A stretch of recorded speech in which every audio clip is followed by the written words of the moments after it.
ಇಷ್ಟು ದೊಡ್ಡ ತಪ್ಪು ಮಾಡಿದ್ರು ನಿನಗೆ ಭಯನೇ ಇಲ್ವಾ? ಯಾಕೆ ಮೇಡಮ್ ಭಯ ಪಡಬೇಕು? ನಿಮ್ಮಿಂದ ಏನ್ ಮಾಡ್ಕೊಳಕ್ಕಾಗತ್ತೆ? ಈ ಕೋರ್ಟ್ ಇಲ್ಲ ಅಂದ್ರೆ ಇನ್ನೊಂದು ಕೋರ್ಟು. 100 ಸೆಕ್ಷನ್ ಇದೆ, ಅದರಲ್ಲಿ 100 ತೂತುಗಳಿದೆ ಹೊರಗಡೆ ಬರೋದಕ್ಕೆ. ಮೊದಲು ಹೊರಗಡೆ ಬರ್ತೀವಿ, ಆಮೇಲೆ ಎವಿಡೆನ್ಸ್ ನ ಮುಚ್ಚಾಕ್ಬಿಡ್ತೀವಿ, ಆಮೇಲೆ ಕೇಸು ಮುಂದಕ್ಕೆ ಹೋಗುತ್ತೆ ಅಷ್ಟೇನೆ.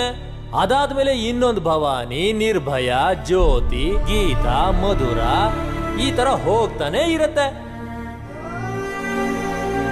ಸರ್, ಒಂದು ಹುಡುಗಿ ನೋಡ್ತಿದ್ದಾಗೆ ಅವಳನ್ನು ಎತ್ಕೊಂಡು ಹೋಗಿ ರೇಪ್ ಮಾಡುವಂತ ಧೈರ್ಯ ನಮಗಿದೆ. ಅದು ತಪ್ಪು ಅನ್ನೋದಾದ್ರೆ ನಿಮ್ಮಗಳಿಂದ ನಮಗೆ ಈಗಲೇ ಈ ಕ್ಷಣದಲ್ಲೇ ದಂಡನೆಯನ್ನು ಕೊಡಕ್ಕಾಗತ್ತಾ? ನಿಮ್ಮಗಳಿಂದ, ನಿಮ್ಮ ಕಾನೂನಿಂದ 1 ದಿನದಲ್ಲೋ 2 ದಿನದಲ್ಲೋ ನಮ್ಮನ್ನ ನೇಣು ಹಾಕೋದಕ್ಕಾಗತ್ತಾ? ಆಗತ್ತಾ? ಆಗಲ್ಲ ಸರ್. ಇಂಡಿಯಾದಲ್ಲಿ ಮುಂಚೆ ಈ ತರ ನಡೆದಿಲ್ಲ ಅಂತ ಹೇಳ್ತೀರಾ, ಕಾನೂನಲ್ಲಿ ಈ ರೀತಿ ಜಾಗ ಇಲ್ಲ ಅಂತ ಹೇಳ್ತೀರಾ, 2 ದಿನದಲ್ಲಿ ಹ್ಯಾಂಗ್ ಮಾಡಕ್ ಆಗಲ್ಲ ಅಂತ